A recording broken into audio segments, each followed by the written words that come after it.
Bismillahirrahmanirrahim. Assalamualaikum warahmatullahi wabarakatuh.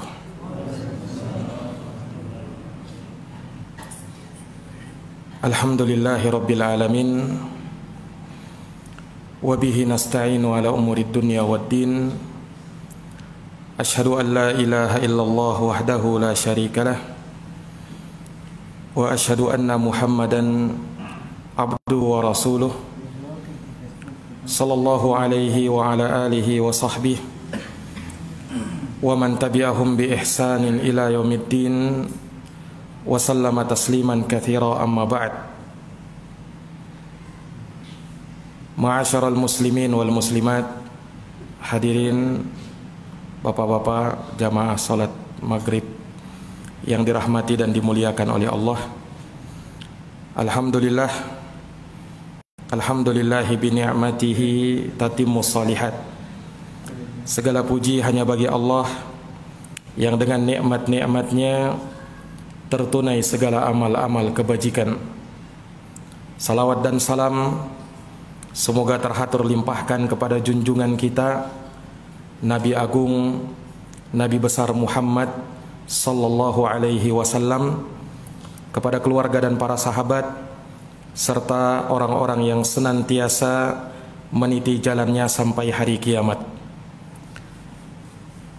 Bapak-bapak, saudara-saudara sekalian, jamaah Masjid Al-Husna yang dirahmati oleh Allah, di malam hari yang berbahagia ini kembali kita dapat melanjutkan kajian rutin kita dari pembahasan tafsir Ibnu Katsir, dan kita telah masuk pada pembahasan tafsir surat Al-Lail. Telah kita bacakan sampai pada ayat yang keempat dari surat ini, di mana Allah Subhanahu wa taala membuka surat ini dengan sumpah, dengan menyebut empat makhluknya yang saling berpasangan. Allah awali dengan mengatakan wal-laili idza yaghsha, demi malam apabila telah menutupi siang. Wan-nahari idza tajalla, dan demi siang apabila cahayanya telah menutupi waktu malam. Malam dipasangkan dengan siang. Kemudian di ayat yang ketiga, wa ma khalaqadz dzakara wal untha, dan demi, ada dua penafsiran yang kemarin kita sebut. Bisa ma di sini bermakna ma mausulah, sehingga maknanya demi yang menciptakan laki-laki dan perempuan, bersumpah dengan nama Allah. Atau bisa juga ma' di sini bermakna masdariyah dalam bahasa Arab, sehingga maknanya wa khalqidz dzakari wal untha, demi penciptaan laki-laki dan perempuan. Dan ini juga penyebutan dua makhluk Allah yang berpasangan, laki dan perempuan. Nah, ini sumpah Allah Subhanahu wa taala. Allah sebutkan ini dalam rangka untuk menekankan ayat yang keempat. Ini isi sumpahnya. Apa itu? Inna sa'yakum lasyatta, sesungguhnya usaha kalian, amal perbuatan kalian beraneka ragam, berbeda-beda. Ini yang Allah Subhanahu wa taala ingin tekankan, dan sesuai dengan sumpahnya. Tatkala Allah menyebutkan makhluk Allah, ada malam, ada siang, ada laki, ada perempuan. Nah, kalau begitu, sesungguhnya amal perbuatan mereka, amal perbuatan manusia itu berbeda-beda, beraneka ragam. Makanya kita sebutkan ada yang mukmin, ada yang kafir, ada yang soleh, ada yang toleh, ada yang baik, ada yang jahat. Dan itu juga berbuah dengan apa yang mereka dapatkan nanti di akhirat. Ada yang mendapatkan kebahagiaan, ada yang mendapatkan kesengsaraan. Ada yang bergembira, ada yang bersedih. Ada yang mendapatkan surga dan ada yang mendapatkan neraka, sesuai dengan amal perbuatan mereka tatkala di dunia. Inna sa'yakum lasyatta, sesungguhnya amal perbuatan kalian beraneka ragam, berbeda-beda. Nah, kemudian di ayat yang kelima, Allah Subhanahu wa ta'ala menyebutkan secara global manusia itu dalam amal perbuatannya terbagi menjadi dua golongan. Golongan yang pertama Allah sebut di ayat yang kelima, keenam dan ketujuh. Itu golongan yang pertama. Fa amma man a'ta wattaqa. Adapun orang-orang yang gemar berbagi dan bertakwa. Wa saddaqa bil husna, dan dia membenarkan balasan terbaik. Fasanuyassiruhu lil yusra, maka kami akan berikan kemudahan pada dirinya untuk menuju jalan kemudahan, jalan kebahagiaan. Ini golongan yang pertama. Golongan yang kedua itu di ayat yang ke-8, ke-9 dan ke-10. Kebalikannya, wa amma man bakhila wastaghna. Adapun mereka yang bakhil, kikir, dan merasa dirinya serba berkecukupan. Wa kadzdzaba bil husna, dan dia mendustakan balasan yang terbaik. Fasanuyassiruhu lil usra, maka kami akan mudahkan baginya jalan menuju kepada kesulitan, kesengsaraan dan kejelekan. Ini kan dua golongan manusia ini yang Allah Subhanahu wa taala sebut di ayat-ayat ini. Insyaallah taala kita akan menyebutkan golongan yang pertama mulai dari ayat yang kelima sampai ketujuh, di mana Allah Subhanahu wa taala menyatakan fa amma man a'ta wattaqa. Adapun orang yang gemar berbagi dan bertakwa. Di ayat yang kelima ini Allah sebutkan dua karakter mereka. Yang pertama, mereka suka berbagi. Berbagi apa? Nah, di sini disebutkan secara global, mujmal. Allah tidak sebutkan berbagi dalam bentuk apa. Sementara berbagi itu kan luas. Jamaah yang dirahmati dan dimuliakan oleh Allah, maka ulama menyebutkan, di antaranya Al-Imam Ibnul Jauzi rahimahullahu taala di dalam kitabnya Zadul Masir, beliau menyebutkan ada 3 penafsiran dalam hal ini. Yang pertama, yang dimaksud dengan gemar berbagi dan memberi dalam ayat ini artinya adalah orang-orang yang memberikan sebahagian hartanya. Itu yang langsung kita tangkap ketika misalnya dia berbagi dalam apa? Berbagi dalam sebahagian hartanya. Nah, di sini ada yang wajib, ada yang sunnah. Yang wajib misalnya bayar zakat. Yang wajib misalnya bayar kafarah. Yang sunnah misalnya sedekah, berinfak, berwakaf dan lain sebagainya. Nah, ini berbagi yang disebut di dalam ayat ini. Nah, jamaah yang dirahmati dan dimuliakan oleh Allah, kalau kita melihat Allah Subhanahu wa taala menginginkan dari kita agar kita mengeluarkan sebahagian harta kita. Minimal yang wajibnya yang kita perhatikan yaitu zakat-zakatnya. Allah minta 2,5% setelah terpenuhi nisabnya dan berlalu haulnya. Dan hakikatnya hal tersebut sebagai tabungan bagi kita. Sebagai tabungan bagi kita. Itulah yang akan kekal milik kita pribadi. Makanya Pak disebutkan di dalam sebuah hadis, Rasulullah sallallahu alaihi wasallam itu memperumpamakan orang yang beramal. Kata Nabi, orang yang berbagi dengan sebahagian hartanya, kata Nabi sallallahu alaihi wasallam, ayyukum malu warithihi ahabbu ilaihi min malihi.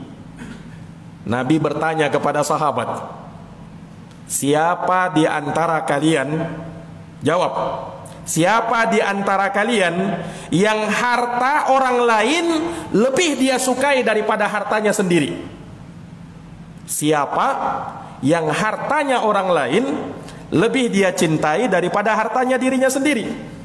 Ini tanya Nabi kepada sahabat. Ya tentunya kan jawabannya pasti. Kalau ditanya seperti ini, ya tentu jawabannya harta sendiri lebih dicintai daripada harta orang lain. Iya kan? Kenapa? Karena kalau harta sendiri ya bisa dinikmati, bisa dipakai sesuai dengan apa yang kita inginkan.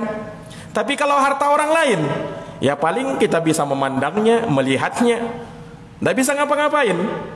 Tapi kalau harta sendiri, bisa dimanfaatkan. Makanya jawaban sahabat juga sama.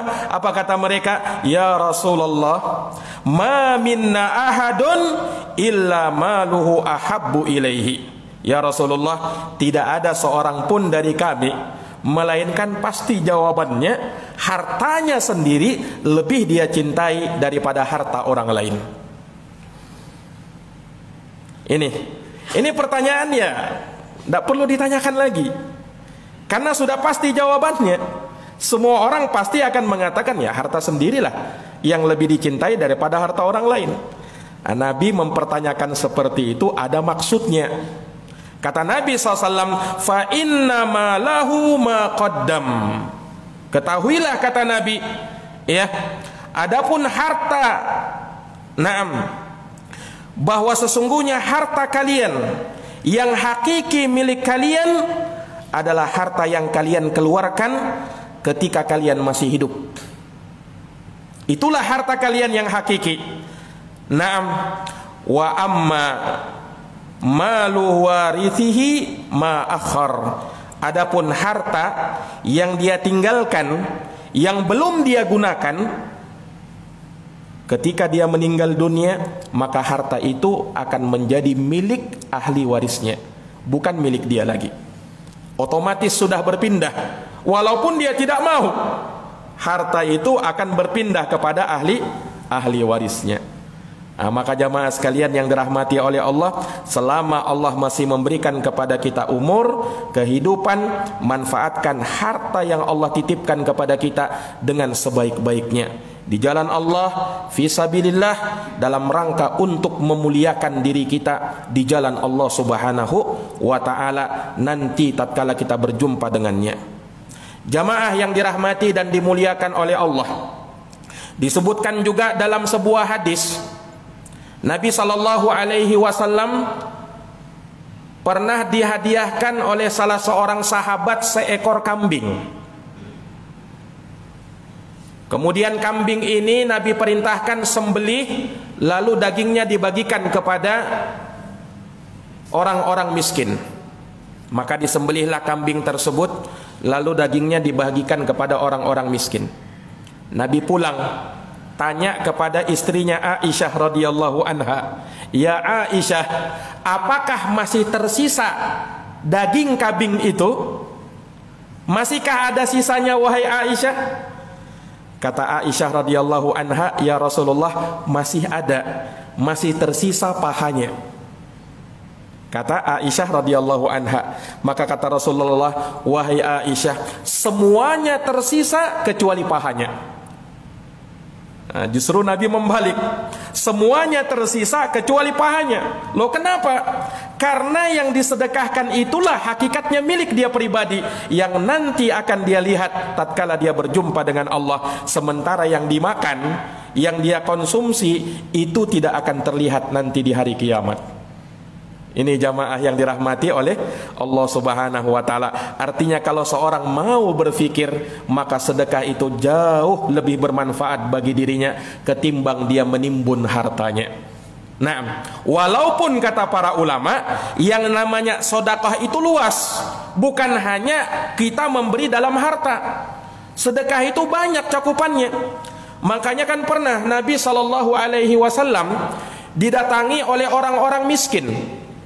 Lalu orang miskin ini datang mengadu kepada Nabi, "Ya Rasulullah, zahaba ahlud duthuri bil ujuri." Ya Rasulullah, orang-orang kaya memborong pahala. Yusalluna kama nusalli wa yasumuna kama nasumu wa yatasaddaquna bifuduli amwalihim. Ya Rasulullah, mereka solat, kami bisa solat. Mereka puasa, kami bisa puasa. Tapi mereka sedekah, kami tidak bisa sedekah ya Rasulullah. Bagaimana ya Rasulullah? Apa kiranya yang bisa kami sedekahkan? Kami iri dengan orang-orang kaya. Subhanallah, irinya sahabat miskin ini bukan dengan hartanya, tapi iri karena pahala yang mereka dapatkan lebih besar. Karena mereka bisa bersedekah, kami tak bisa bersedekah ya Rasulullah. Kira-kira apa yang bisa kami sedekahkan? Maka Rasulullah menyebutkan, ketahuilah, inna bikulli tasbihatin shadaqah. Kamu tidak bisa sedekah dengan harta, bisa sedekah yang lain. Sesungguhnya tiap tasbih baca subhanallah itu sedekah.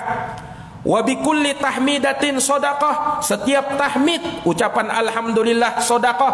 Wa kullu takbiratin shadaqah. Setiap takbir ucapan Allahu akbar sedekah. Wa kulli tahlilatin shadaqah. Setiap ucapan tahlil la ilaha illallah sedekah.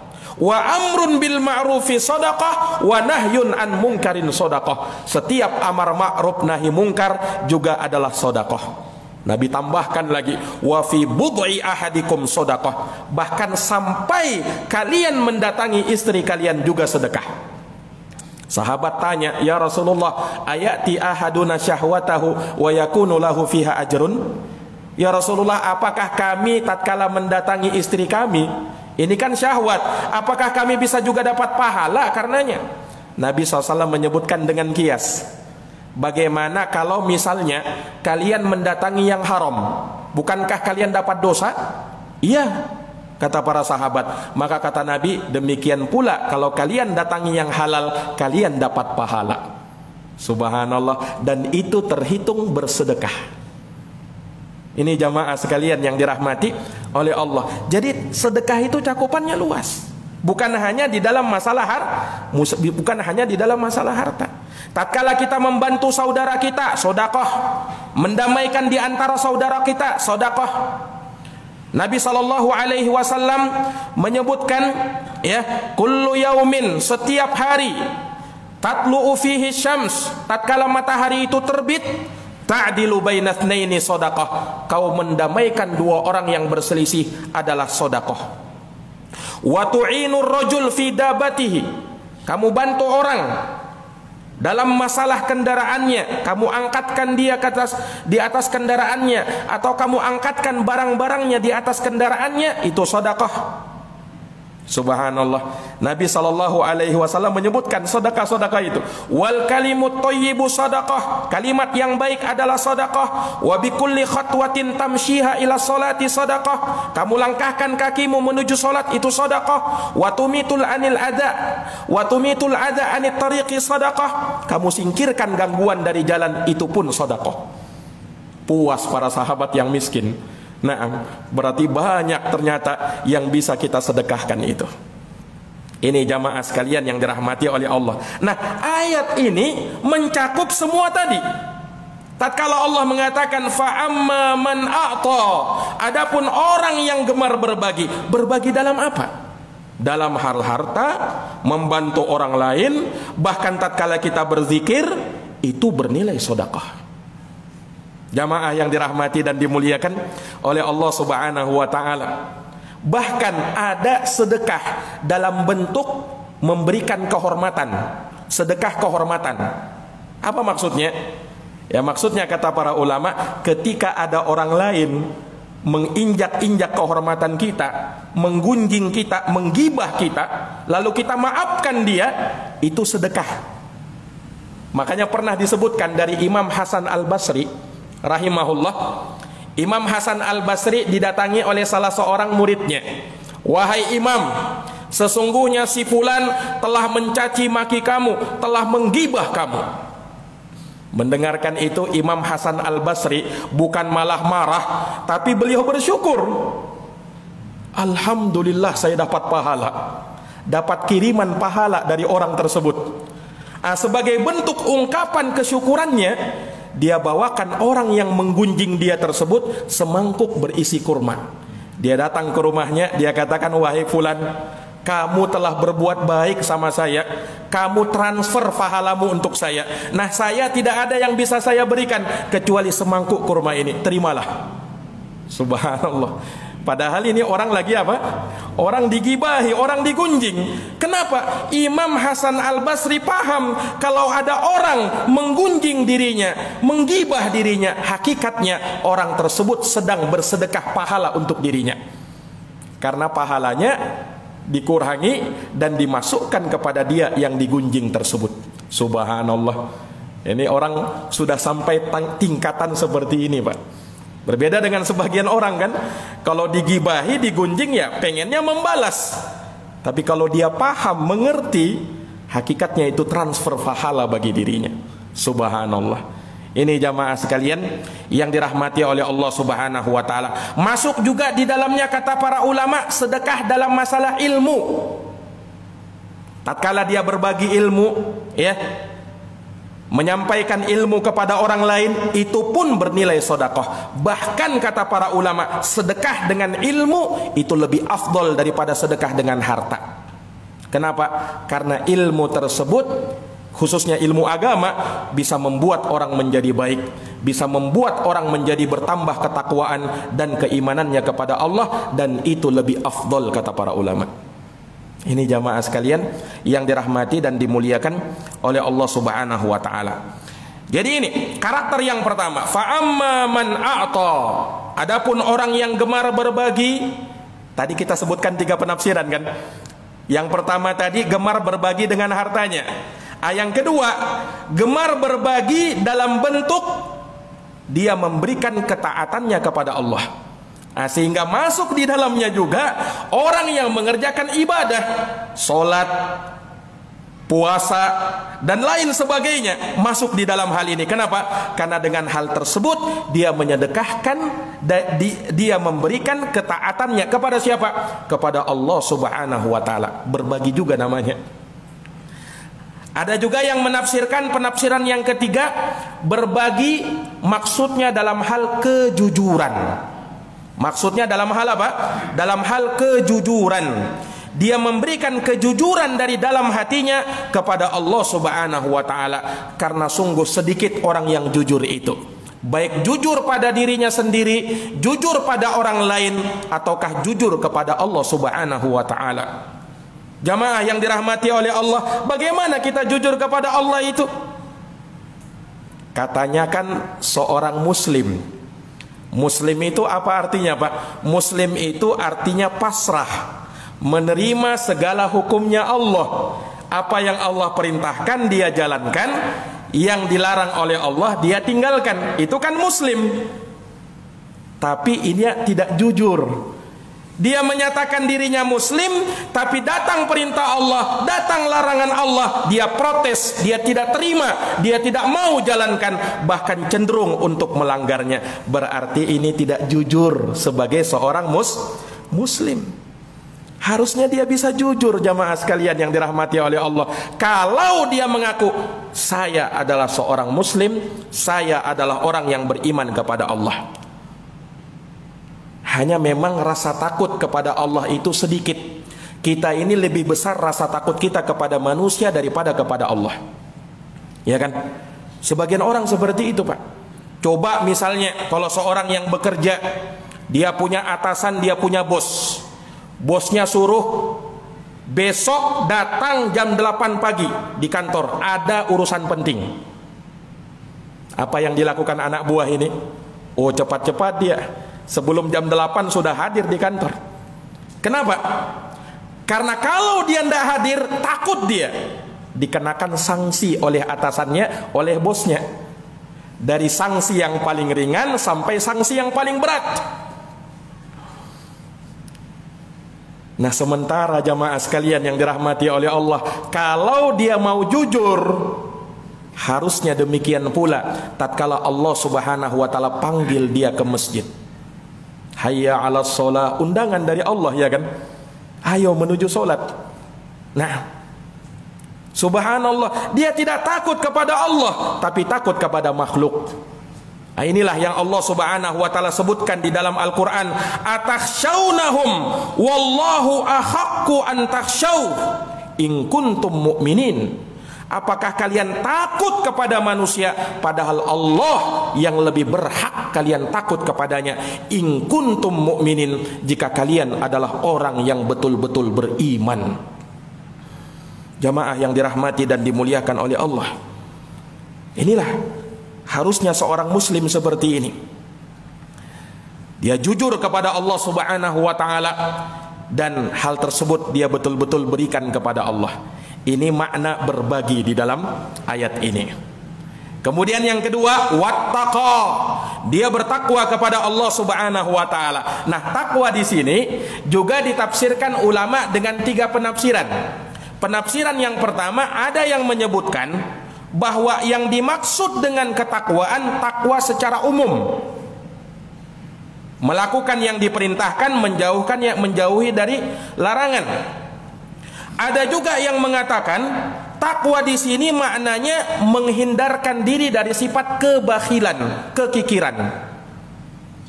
Dan ini juga cocok, karena kan disebutkan di ayat sebelumnya orang yang berbagi. Nah, kemudian dia bertakwa. Nah, lawan dari sifat gemar berbagi adalah bakhil, pelit, kikir dengan hartanya. Ini penafsiran sebagian ulama. Penafsiran yang ketiga, ada juga yang mengatakan bahwa maksud dari ayat ini, dia bertakwa maksudnya dia menjauhi segala yang dilarang dari perkara-perkara yang diharamkan dan merupakan perkara maksiat kepada Allah Subhanahu wa taala. Dan 3 penafsiran ini tidak bertentangan. Hakikatnya sama, kembali kepada satu, yaitu ketakwaan secara umum. Apa makna ketakwaan? Ketakwaan itu, kata para ulama, kita melakukan kewajiban, meninggalkan yang diharamkan, melakukan perkara yang mustahabbat, yang disunatkan, meninggalkan perkara yang dimakruhkan, membenarkan segala yang datang dari Allah Subhanahu wa taala dan Rasulnya. Itu ketakwaan. Ada yang sifatnya wajib, ada yang sifatnya sunnah. Yang sifatnya wajib, menjalankan yang wajib, yang diperintahkan, yang sifatnya wajib, dan meninggalkan yang diharamkan. Kemudian membenarkan segala berita dari Allah dan Rasulnya. Yang sunnat, takwa yang sunnah, melakukan yang disunnahkan, meninggalkan yang dimakruhkan. Sebagian ulama menambahkan lagi, meninggalkan kepada fudulul mubahat, perkara yang mubah tapi terlalu berlebih-lebihan. Ini jamaah yang dirahmati dan dimuliakan oleh Allah Subhanahu wa taala. Nah, ketakwaan itu di mana tempatnya? Rasulullah bersabda, at-taqwa hahuna, takwa itu ada di sini. 3 kali Nabi sebutkan seperti itu. Apa maknanya? Takwa itu di dalam hati. Apa maknanya takwa itu di dalam hati? Ada sebagian orang yang keliru di dalam memahami hadis ini. Iya. Takwa itu kan di dalam hati. Sehingga ada sebagian orang ketika ditegur, kenapa tidak sholat, kenapa tidak puasa, kenapa tidak berjilbab, bagi wanita, apa katanya? Takwa itu kan di hati. Takwa itu di hati, ya. Bukan di amalan. Tidak perlu saya begitu, yang penting hati saya bertakwa. Ini keliru dalam memahami hadis, Pak. Ada orang yang seperti ini. Nah, betul, ketakwaan itu di dalam hati, tapi maknanya apa dulu?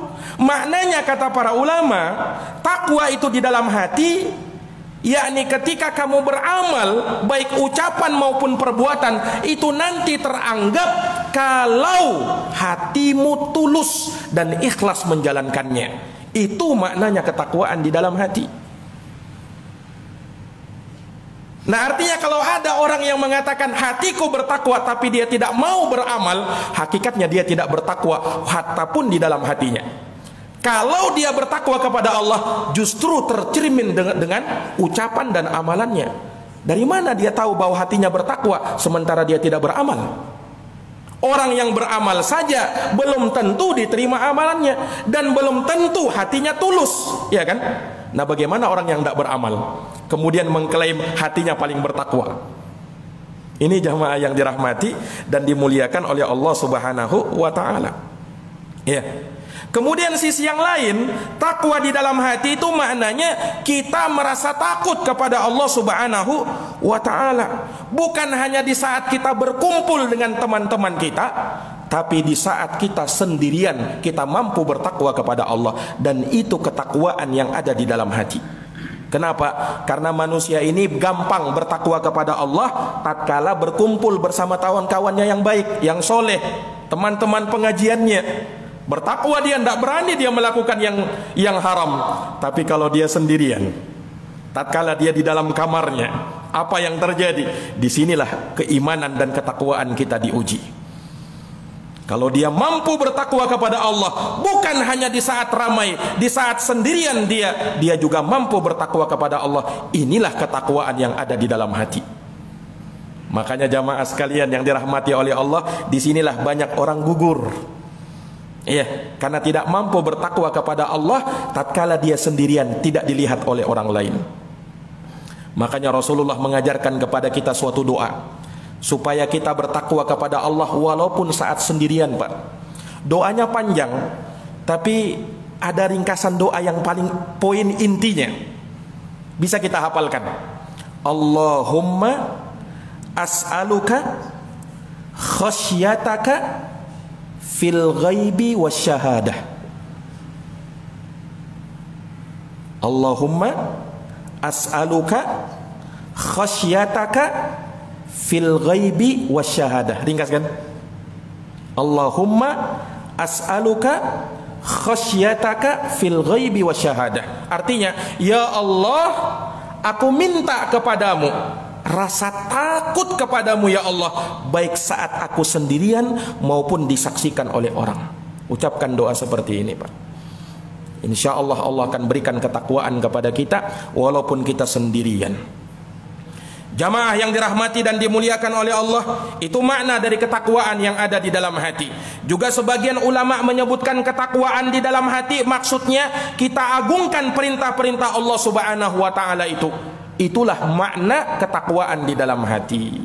At-taqwa hahuna, at-taqwa hahuna. Jamaah yang dirahmati dan dimuliakan oleh Allah Subhanahu wa ta'ala, kemudian kata para ulama, dari bentuk ketakwaan di dalam hati juga yaitu tatkala kita berlaku adil.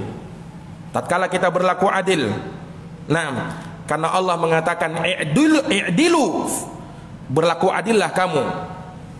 Karena sesungguhnya adil itu aqrabu lit taqwa, lebih dekat dengan ketakwaan kepada Allah. Kemudian di ayat yang ke-6, wasaddaqa bil husna. Jadi setelah Allah menyebutkan di ayat yang kelima, adapun orang yang gemar berbagi dan bertakwa, wasaddaqa bil husna, dan dia membenarkan al husna. Apa makna al husna di sini?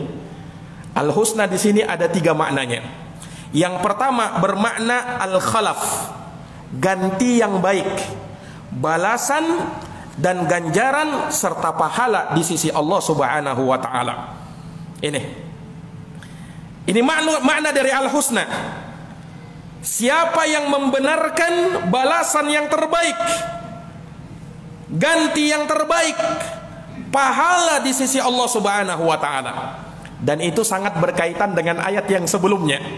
Orang yang gemar berbagi dan bertakwa, dan dia membenarkan al-husna, balasan yang terbaik. Karena orang yang berbagi, orang yang bertakwa, pastilah Allah Subhanahu wa ta'ala akan balas. Dan ini sesuai dengan hadis Nabi dalam hadis riwayat Bukhari dan Muslim dari sahabat Abu Hurairah. Kata Nabi SAW, tidak ada satupun hari kecuali malaikat turun di hari tersebut. Lalu malaikat berfirman, malaikat berkata, 2 malaikat, yang satu mengatakan Allahumma a'ti munfiqan khalafan, wa yaqulul akhar Allahumma a'ti mumsikan talafan. Ya Allah, berikanlah yang berinfak pada pagi ini ganti yang baik, khalaf, ganti yang baik. Ini makna ayat ini. Ya Allah, berikan orang yang menahan hartanya pada pagi ini talaf, kehancuran. Ini doanya malaikat, Pak. Jamaah yang dirahmati dan dimuliakan oleh Allah Subhanahu wa ta'ala. Kemudian penafsiran yang kedua, ada juga yang mengatakan al-husna yang dimaksud dengan ayat ini adalah al-jannah, surga. Dan ini sesuai dengan ayat di surat Yunus ayat 26. Allah mengatakan, Allah berfirman, lilladzina ahsanul husna wa ziyadah. Bagi orang-orang yang melakukan amal kebaikan, baginya husna. Husna di dalam ayat ini maksudnya surga. Wa ziyadah, dan ada tambahan. Ada tambahan. Subhanallah, sudah diberi surga, ada tambahannya lagi. Kita akan bertanya-tanya, kira-kira tambahannya ini apa lagi? Sudah diberi surga, ada tambahan lagi. Dalam ayat ini, Pak, dijelaskan oleh Nabi ternyata. Tambahan itu apa?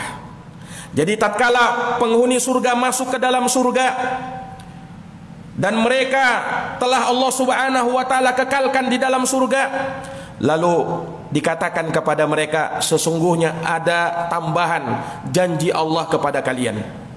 Penghuni surga pun berkata, loh, bukankah Allah telah putihkan wajah-wajah kami? Bukankah Allah telah selamatkan kami dari api neraka? Bukankah Allah telah masukkan kami ke dalam negeri yang mulia seperti ini?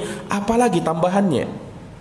Maka disebutkan oleh Nabi, fayukshaful hijab, maka disingkaplah hijab.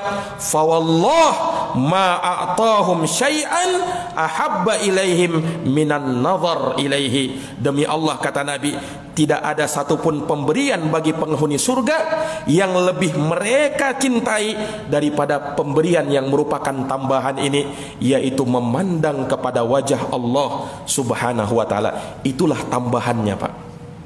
Dan itulah kenikmatan surga yang paling besar, memandang kepada wajah Allah Subhanahu wa ta'ala. Makanya kan kalau kita beramal itu ada motivasinya, ayo kita beramal. Untuk apa? Supaya mengharapkan wajah Allah Subhanahu wa ta'ala, memandang kepada wajah Allah nanti di akhirat. Ini jamaah yang dirahmati oleh Allah. Jadi ini yang kedua. Ada juga yang mengatakan wasaddaqa bil husna, dan dia membenarkan al husna, maksudnya kalimat la ilaha illallah. Dia benarkan kalimat la ilaha illallah. Dan ini juga benar, sebab orang yang bersedekah, orang yang berbagi, orang yang bertakwa, nanti berguna ketakwaannya, diterima sedekahnya kalau dia mengucapkan dan percaya dengan la ilaha illallah. Kalau tidak percaya, percuma pemberiannya. Percuma pemberiannya. Nah, makanya yang diberikan ganjaran pahala di akhirat orang-orang yang beriman saja. Kan orang-orang kafir, orang-orang musyrik, ada juga di antara mereka yang baik kan, Pak? Ada juga yang juga suka mungkin menyumbang, memberi, membantu orang. Apakah orang kafir mendapatkan balasan dari kebaikan yang dia lakukan? Kata Rasulullah SAW, na'am, dia dapatkan balasan, tapi cuma di dunia. Di dunia dia diberikan, tapi di akhirat satupun kebaikan dia tidak akan dapatkan. Inilah bedanya dengan orang mukmin. Kalau orang mukmin, terkadang Allah segerakan baginya nikmat di dunia, dan di akhirat Allah kasih. Allah berikan kesenangan di dunia, akhirat juga Allah berikan. Tapi orang kafir, ya, amal kebaikannya dibalas juga oleh Allah. Dan ini menunjukkan kemahaadilannya Allah. Allah balas, tapi cuma di dunia. Karena kamu kafir, tidak bermanfaat amal kebaikanmu di akhirat nanti. Jamaah yang dirahmati oleh Allah, kemudian Allah Subhanahu wa ta'ala menyebutkan balasan yang besar untuk mereka di ayat yang ke-7, fasanuyassiruhu lil yusra, kami akan mudahkan baginya lil yusra, untuk menuju jalan kemudahan. Awas jangan salah baca ya. Ada yang membaca keliru dengan ayat yang ke-10. Kalau ayat yang ke-10 mirip, fasanuyassiruhu lil usra. Nah, satunya lil yusra, yang satunya lil usra. Bedanya yu dan u saja. Tapi perbedaan ini secara lafaz, bedanya secara makna antara langit dan bumi. Kalau yang satu yusra, kemudahan, jalan kebahagiaan. Kalau usra, jalan kesulitan, jalan kesengsaraan. Beda sekali itu. Makanya jangan sampai salah baca ayat ini. Ini jamaah yang dirahmati oleh Allah. Allah akan mudahkan bagi dia menuju jalan-jalan kemudahan fid dunya wal akhirah, baik itu tatkala di dunia maupun ketika di akhirat. Di dunia Allah akan mudahkan baginya rezekinya. Wa may yattaqillah yaj'al lahu makhraja wa yarzuqhu min haitsu la yahtasib. Siapa yang bertakwa kepada Allah, Allah akan berikan baginya jalan keluar dan dia akan diberikan rezeki dari arah yang tidak disangka-sangka. Untuk agamanya Allah mudahkan bagi dia untuk ringan melakukan ketaatan. Ada orang itu Pak berat melakukan ketaatan, tapi orang-orang yang seperti ini Allah mudahkan melakukan amal ketaatan. Bahkan hatinya rindu untuk melakukan amal ketaatan. Inilah orang-orang yang diberikan kemudahan oleh Allah. Di akhirat lebih lagi Allah mudahkan baginya jalan menuju surga. Allah mudahkan baginya jalan menuju surga Allah Subhanahu wa taala. Orang-orang yang ditakdirkan oleh Allah menjadi penghuni surga, fasanuyassiruhu, Allah akan mudahkan bagi dia untuk melakukan amal-amalan penghuni surga, melakukan ketaatan-ketaatan di jalan Allah Subhanahu wa taala. Sebaliknya, orang-orang yang ditakdirkan menjadi penghuni neraka, maka dia akan menuju kepada amalan-amalan penghuni neraka. Loh, kita ini kan sudah ditetapkan, Pak. Ya kan? Kita ini kan sudah ditetapkan. Kita ini penghuni surga atau penghuni neraka. Bahkan sebelum kita lahir, kita sudah ditetapkan. Makanya malaikat menulis 4 itu, bikat birizkihi wa ajalihi wa amalihi wa syaqiyun am sa'idun. Ditetapkan rezekinya, amalnya, ajalnya, baik atau tidak, sengsara atau tidaknya dia. Berarti kita sudah ditentukan surga atau neraka. Sahabat ketika mendengarkan hal tersebut tanya kepada Nabi, "Ya Rasulullah, kalau begitu untuk apa beramal? Kan kita sudah ditentukan kita ini penghuni surga atau penghuni neraka. Untuk apa lagi beramal ya Rasul?" Kata Rasulullah, "I'malu fakullun miyassarun lima khuliqalah." Tidak, beramal kalian. Karena dengan amalan kebaikan kalian, Allah akan mudahkan kalian untuk menuju takdir kalian, menuju kepada jannatullah. Beda orang tidak beramal. Nah, berarti kalau tidak beramal berarti memang dia menuju jalan kesesatan, menuju jalan neraka. Ini jamaah yang dirahmati dan dimuliakan oleh Allah Subhanahu wa taala. Demikian mungkin kajian kita pada malam hari ini. 3 ayat yang bisa kita bacakan dari ayat yang ke-5, ke-6 dan ke-7. Menyebutkan golongan yang pertama dari mereka-mereka yang mendapatkan keberuntungan, mendapatkan jalan kemudahan dan surga Allah Subhanahu wa taala. Semoga Allah memberikan kepada kita kemudahan menuju jalan kebaikan dan menuju surga Allah Subhanahu wa taala. Amin ya rabbal alamin. Demikian, lebih dan kurangnya mohon dimaafkan. Hadanallahu wa iyyakum ajmain. Subhanakallahumma wa bihamdika asyhadu an la ilaha illa anta astaghfiruka wa atubu ilaik. Walhamdulillahi rabbil alamin. Wassalamu alaikum warahmatullahi wabarakatuh.